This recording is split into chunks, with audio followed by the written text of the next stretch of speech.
Korang yang nak ambil insurans kereta ni mesti akan tertanya-tanya juga kan, nak ambil market value ataupun agreed value. Jawapan dia bergantung kepada situasi. Market value adalah terangkan dalam video sebelum ni. Video kali ni I nak share tentang agreed value pula. Usually orang yang ambil agreed value ni adalah orang yang baki pinjaman kereta dia lebih tinggi berbanding dengan nilai kereta dia. Dia tahulah harga kereta dia akan turun. So ambil contoh lah, you beli kereta tu full loan. Harga kereta tu RM60,000 dan you punya hutang pun RM60,000. Tapi market value selepas setahun of kereta you tu terus turun jadi RM50,000. So you decide untuk buat agreement lah dengan pay insurance. You kata buatlah RM60,000. So maknanya you naikkan sikit you punya insurance tu tinggi sikit berbanding dengan market value yang bank propose. Tapi maksimum you boleh naikkan adalah 10%. Okay, tak apa, I bagi contoh betul So you renew insurance pada bulan January. Market value kereta tu adalah RM50,000, tapi you decide untuk naikkan sebanyak 10% daripada market value. Dia jadilah RM55,000.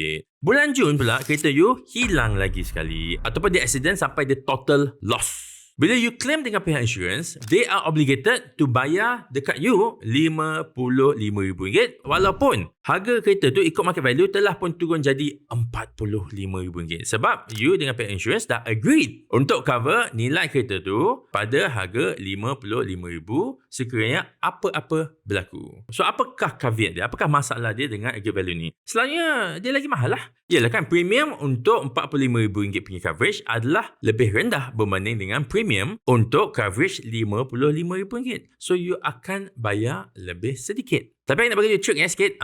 Bila you nak renew insurance itu, selalunya I perasan lah, agreed value yang dipropose oleh pihak insurance tu selalunya dia tinggi sikit berbanding dengan logik akal kereta ni. Kereta aku ni kalau nak jual balik maybe RM100,000. Apa hal pihak insurance cover aku RM130,000? Baguslah untuk aku kan kalau kereta tu hilang, dapatlah RM30,000. Betul? Kalau kereta tu hilang, kalau kereta total loss, how often kereta you tu hilang? Bukan nak kata apalah. Benda macam ni you boleh negotiate dengan pihak insurance. Kata, kau punya agreed value tinggi sangat lah. Aku agree to cover at 100,000. Boleh? Tu contoh. Maybe kiraan I salah, tapi you faham lah kan apa maksudnya. Benda semua ni you boleh negotiate dengan pihak insurance. Again, nak tanya, korang punya insurance kereta ni, korang pakai agreed value ke market value? Ataupun korang tak ada insurance langsung, ataupun korang cuma ada third party saja?